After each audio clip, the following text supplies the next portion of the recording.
Therefore, today when we find that as per the trading rating agencies gradation, none of the Indian institutions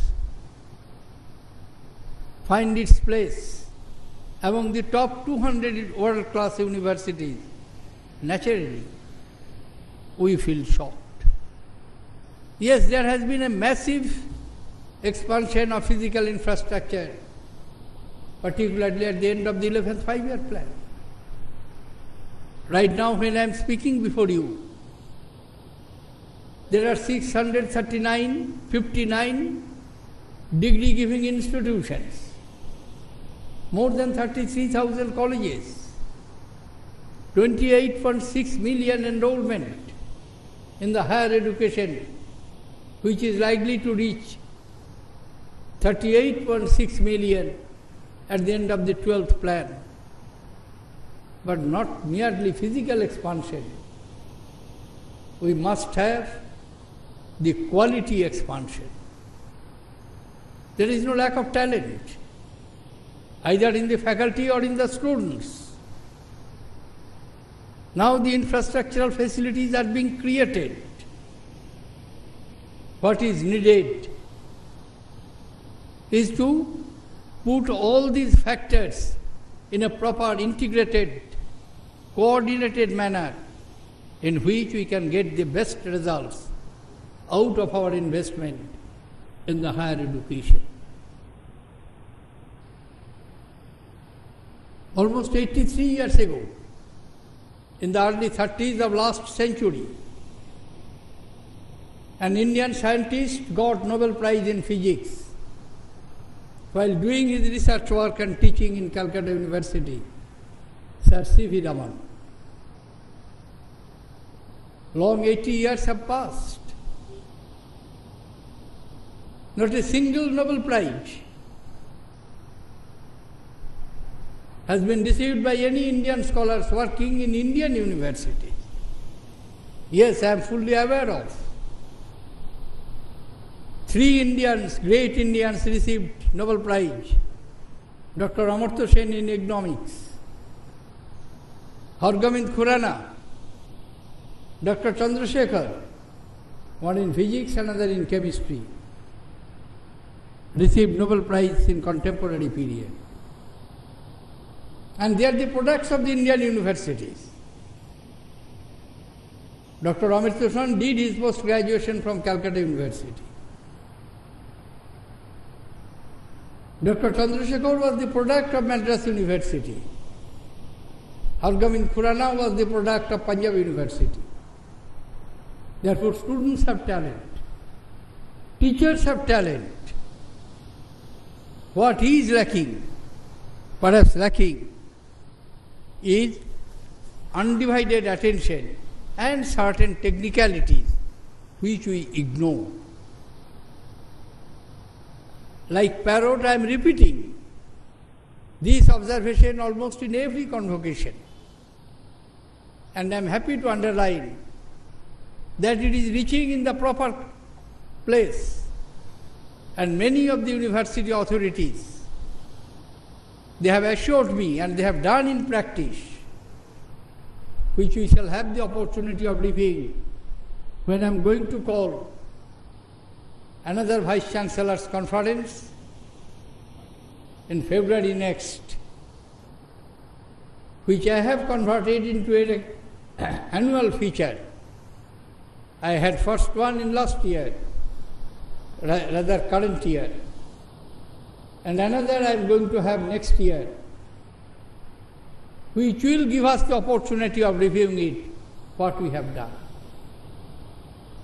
In every university, every institution, you will find talented teachers, talented students, those teachers who can inspire the mind of students, ignite the mind of students. What is needed? There is no collaborative approach, coordinated and integrated approach to achieve these objectives. I have urged upon the university authorities to create a center of excellence in each university. It is for you to decide which department, which program you can build up into a world-class standard. But it is to be done. At the same time, if we want to be a world power, we claim that we should be a world power, we must have its proper place in the Committee of the Nations. A country of having 1.25 billion, 125 billion people, 1.25 billion people, second largest population of the world, 5,000 years old civilization. We must have our proper place in the international committee. But mere demand or raising slogan is not going to help it. We must prove that we are worthy of having it. That is our value system, our education system. Why the Indian students, brilliant students, will have to go to foreign universities? Why can't we put the gear in the reverse directions? They will come. Many of them are coming from many other countries, especially the developing countries. But still, there is immense potentiality. Your geographical location, your infrastructures, and the imaginative bold programs which you are initiating, definitely it can be a hub of international studies, scholarship. We are to emphasize on innovation. We are to emphasize on research.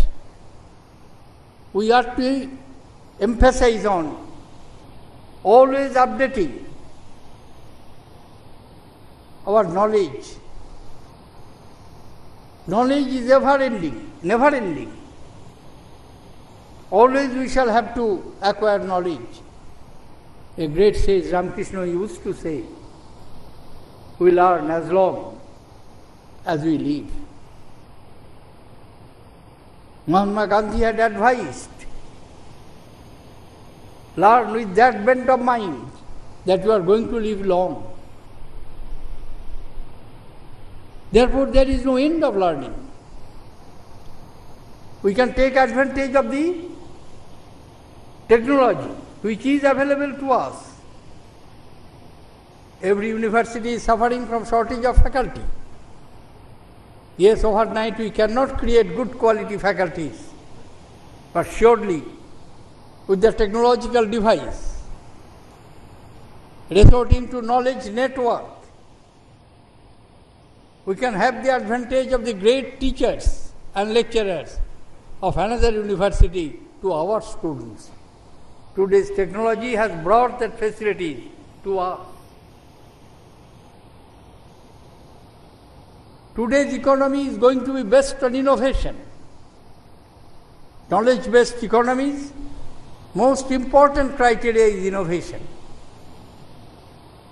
How emphasis a country is laying on innovation, have a measurement, have an yardstick to measure, and that yardstick is how many patent applications every country files annually.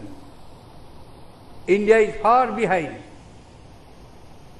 Germany, China, USA, and many other developed countries and developing countries. Therefore, we shall have to emphasize on this aspect. The university must prioritize the fields of research that it wishes to undertake. There is scope of conducting innovative research in the Northeast India, a region rich in natural resources and biodiversity.